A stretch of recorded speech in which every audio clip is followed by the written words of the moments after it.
Bonsoir à tous. L'invitée de l'entretien du jour nous vient des Comores. Elle est la représentante du collectif de la Troisième Voie. Nadia Tourki, bonsoir. Bonsoir. Merci d'avoir accepté notre invitation. Est-ce que, juste avant, au début de cet entretien, on peut présenter votre collectif à nos téléspectateurs? Oui, bien sûr. Le collectif de la Troisième Voie est né pendant l'organisation des Assises nationales qui se sont déroulées en février dernier, aux Comores. Donc, ce collectif est né suite au manquement que nous avions constaté dans l'organisation de ces assises. L'idée de ces assises était d'avoir un dialogue national autour des questions qui pèsent sur le devenir des Comores. Et la réalité, c'est que c'est devenu un dialogue partisan, ce qui fait qu'on a été un peu frustrés par la manière dont cet exercice a été mené. Il fallait qu'il y ait un bilan approfondi des causes structurelles qui avaient mené à l'échec des différentes politiques qui ont été menées aux Comores. Il fallait que ce débat soit inclusif, donc qu'il y ait toutes les couleurs politiques, toutes les organisations de la société civile soient présentes dans ce dialogue. Et ça n'a pas été le cas.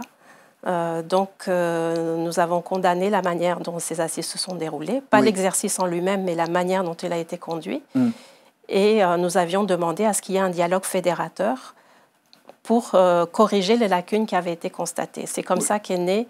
Il y a d'abord eu un appel, qui a été une pétition qui a été mise en ligne, qui a été appelée l'appel des 43, donc qui a été signé par 43 personnalités de la société civile, politique, culturelle. Donc pour demander à que ce dialogue se fasse de manière plus inclusive et avec un travail beaucoup moins superficiel que ce qui avait été fait et qui avait mené à des conclusions qui, pour nous, n'étaient pas représentatives de ce que voulaient les Comoriens. Rassurez-moi, vous n'êtes pas parti parce que vous cherchiez quelque chose de particulier au sein du comité d'organisation et comme vous ne l'avez pas obtenu, vous avez claqué la porte pour aller créer ce collectif. C'est pas moi qui ai créé le collectif. J'ai fait effectivement partie de l'équipe des experts qui ont travaillé dans l'organisation de ces assises. Et ce que je n'ai pas trouvé, c'est le sérieux et le professionnalisme que j'attendais de cette équipe pour pouvoir mener un travail qui était assez important pour l'histoire du pays. Donc, face à cette superficialité et ce dédain en fait, de la population, j'ai exprimé mon mécontentement. Et à partir de là, il y a des voix qui se sont élevées pour faire écho au mécontentement que j'ai exprimé. Et qui ont poussé à la création de ce collectif. À la confection de l'appel qui a été signé par plus de 500 personnes. Et par la suite à la création du collectif dont je fais partie. Désormais, donc, ce collectif s'appelle Troisième Voie. Pourquoi Troisième Voie? Pourquoi pas quatrième? Pourquoi pas cinquième? Parce qu'il y en a deux pour le moment. Et lesquelles? Pour nous, la première, c'est celle qui soutient justement la manière dont les assises se sont déroulées et qui sont derrière la politique gouvernementale d'aujourd'hui. La deuxième voie, c'est l'opposition pure et dure, qui elle aussi a un discours qui est juste de contrer le pouvoir en place, mais qui n'a pas de proposition réelle. Donc la troisième voie, c'est nous. C'est nous qui voulons trouver des solutions aux problèmes, qui voulons asseoir tout le monde. On n'est ni contre l'opposition, ni contre le pouvoir, mais on veut qu'on s'assoie ensemble pour trouver des solutions ensemble aux problèmes des Comores. Au fond, si vous étiez un parti politique, vous seriez centriste? Peut-être, oui. On va revenir à ces assises. Quelles sont les conclusions qui peuvent être quand même des matières sur lesquelles vous pouvez travailler pour l'avenir des Comores? La plupart des matières qui ont été abordées lors de ces assises, pour nous, n'ont pas été abouties. La réflexion n'a pas été aboutie. Il y a eu la matière institutionnelle qui pose problème aujourd'hui, on est tous d'accord.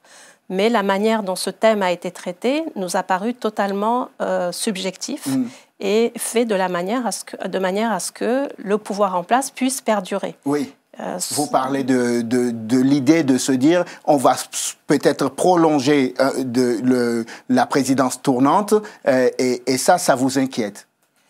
C'est pas le fait de prolonger ou de l'arrêter qui est inquiétante, oui. c'est le fait que ça a été décidé par des personnes qui ne sont pas majoritaires dans le pays. Si c'est la décision de tout le monde de prolonger la tournante ou de l'arrêter, oui. on ne peut que se plier. Oui. Mais l'exercice n'a pas été mené correctement pour nous permettre aujourd'hui de juger de la pertinence de ces conclusions. De toute façon, il va y avoir un référendum, non? Il va y avoir un référendum, on ne sait pas encore comment, vu oui. que les dispositions qui sont prises actuellement pour faire organiser ce référendum, déjà, ne suivent pas la règle telle qu'elle devrait être suivie. Oui, peut-être qu'il faut qu'on explique à nos téléspectateurs les dispositions dont vous parlez. C'est qu'il y a quelques jours, le président Azali Assoumani a décidé de transférer les prérogatives de la Cour constitutionnelle de votre pays à la Cour suprême désormais, qui sera seul juge des contentieux, par exemple, lors des élections. Exactement. Et ça, vous vous dites, ça ne sent pas bon. En fait, pour qu'il y ait référendum, il aurait fallu que c'est la Cour constitutionnelle qui appelle à faire ce référendum, qui l'organise. Déjà. La Cour constitutionnelle étant inopérationnelle, oui. pour X raisons, le président de la République a pris la décision donc, de transférer les... Par décret. Par décision. Oui. En utilisant ses pouvoirs exceptionnels. Oui. Donc de transférer les pouvoirs de la Cour constitutionnelle vers la Cour suprême. Oui. Bon, je ne suis pas juriste, mais ce que j'entends des analyses des éminents juristes qu'on a dans le pays, oui. On ne peut pas utiliser une norme inférieure pour changer une norme supérieure. C'est-à-dire que là, on utilise une décision pour changer la Constitution. Vous dites que la Constitution est au-dessus du président de la République. Exactement. Et c'est lui qui est garant donc, du respect de cette Constitution. Mais voilà, on assiste à un traficotage oui. pour permettre justement à la Cour suprême demain de pouvoir organiser ce référendum. Et de valider éventuellement, des résultats qui ne vont pas satisfaire tout le monde. Exactement. Je me faisais une joie de vous accueillir sur ce plateau dans l'entretien du jour, parce que je me suis dit, en tant que société civile, vous devriez avoir un regard différent des politiques que je reçois régulièrement dans cette émission sur la crise qu'il y a entre les Comores et Mayotte. Ça m'intéresse de savoir que propose la troisième voie. Ben justement, comme vous parliez tout à l'heure des thèmes qui ont été traités pendant les Assises nationales, le thème central qui aurait dû être traité, c'est celui de la question de Mayotte, qui était même à l'origine de l'idée des Assises. C'est une question qui dure depuis 43 ans. Oui. Depuis l'indépendance des Comores, Mayotte est restée occupée illégalement par la France en violation du droit international. Et on n'a jamais, du côté comorien, cherché de vraies solutions à ce problème. La question est inscrite à l'ordre du jour de l'Assemblée générale des Nations unies, mais elle ne fait pas débat depuis plus de 20 ans. Oui. Et depuis quelques années, on assiste à des crises récurrentes entre Mayotte et le reste des Comores, oui. Qui sont traitées de manière, pareil, encore superficielle. On traite les conséquences du problème, mais on ne va pas traiter les causes du problème. C'est quoi les causes du problème? Et les causes du problème, c'est l'annexion de ce territoire par Pourquoi vous dites annexion? Parce que le droit international est très clair. Les Comores sont constituées de 4 îles et Mayotte en fait partie. Oui, mais Mayotte, vous connaissez l'histoire de Mayotte. Oui. Vous faites partie de ceux qui souhaitent le retour de Mayotte à l'intérieur des Comores. Tout à fait, parce que c'est la logique et c'est le droit international. Après, on est conscient que ce retour ne peut pas se faire du jour au lendemain. Il y a quand même eu 43 ans d'histoire pendant lesquels les Mahorais n'ont pas été comoriens. Donc, il faut tenir compte... Pourquoi voulez-vous que maintenant, 43 ans plus tard, subitement, ils veuillent revenir au sein des Comores, s'ils ont fait le choix d'être rattachés à la France? Ce n'est pas parce que ça va mal dans un pays qu'une partie de la population peut décider de partir avec la parcelle de territoire qu'elle occupe pour rejoindre un autre pays. C'est du jamais vu. Le droit international dit qu'un pays limite les frontières d'un pays et on doit le respecter. C'est un peu plus complexe que cela quand même, Mayotte et Comores. C'est complexe, oui. C'est complexe dans la réalité, oui. mais on trouve toujours des solutions si on veut les trouver. Si on se met d'accord avec la France sur le principe que Mayotte doit revenir aux Comores, oui. Après on peut définir des étapes. Pourquoi la France accepterait-elle de rétrocéder Mayotte comme ça aux Comores en disant oui, très bien, puisque vous les réclamez, on va vous les laisser, alors que les Mahorais ont décidé d'être français? Non, non, mais comme je vous dis, il y a le droit international qui s'impose à tous, aussi bien à la France qu'aux Comores et aux Mahorais. Donc, on respecte d'abord le droit. Et après, si on voit que dans l'application de ce droit, il y a des difficultés, on résout les difficultés. Oui.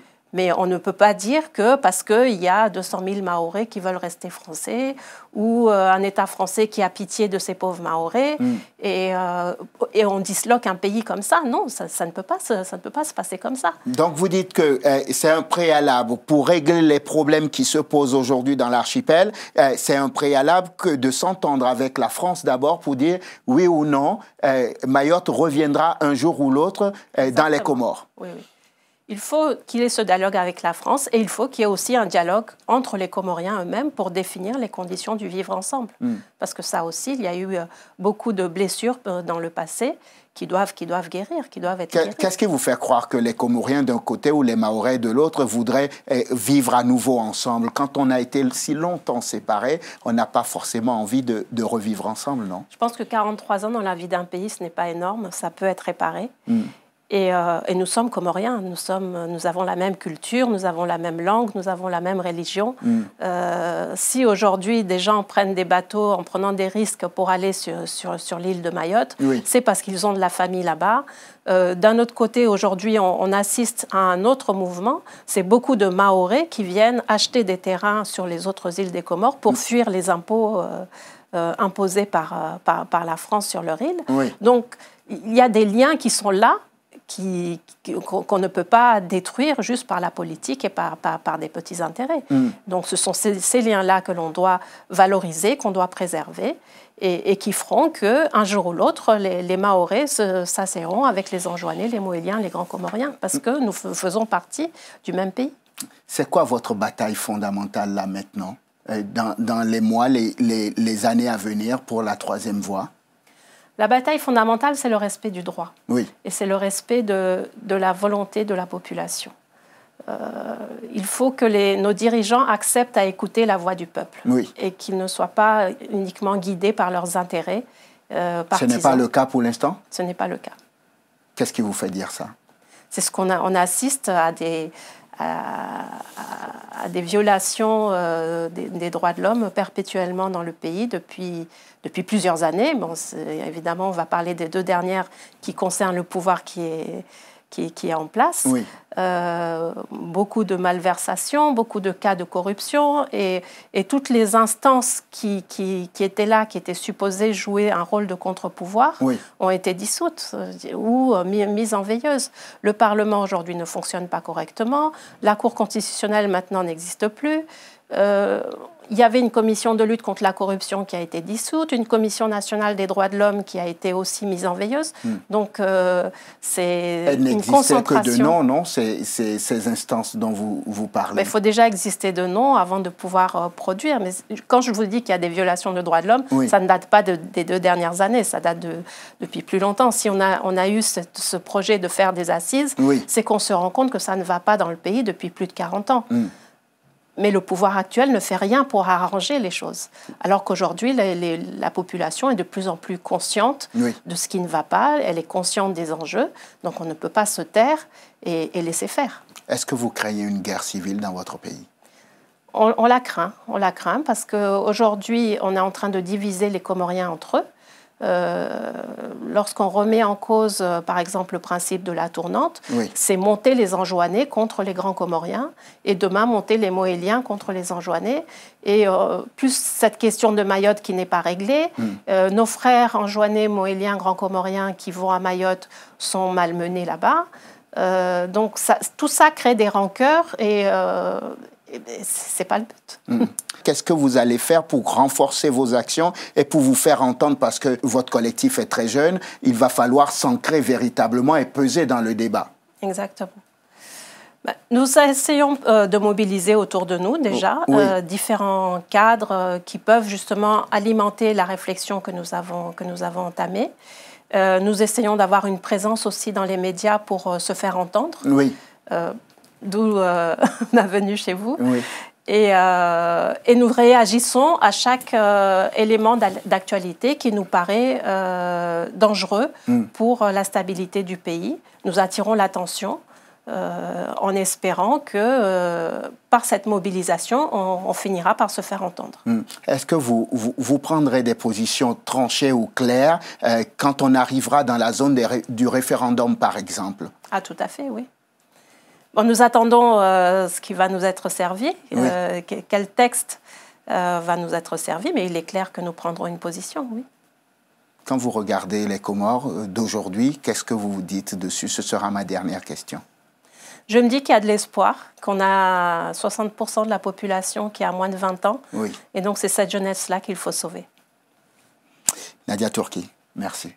Merci. Représentante du collectif de la Troisième Voie aux Comores, un collectif de la société civile qui se bat pour qu'il n'y ait pas seulement la guéguerre entre la mouvance présidentielle d'un côté, l'opposition de l'autre, et qu'il y a une troisième voie qu'on peut explorer. D'abord, l'intérêt des Comores et des Comoriens avant la politique politicienne. C'est ça? Exactement. Merci d'être venu dans l'entretien du jour.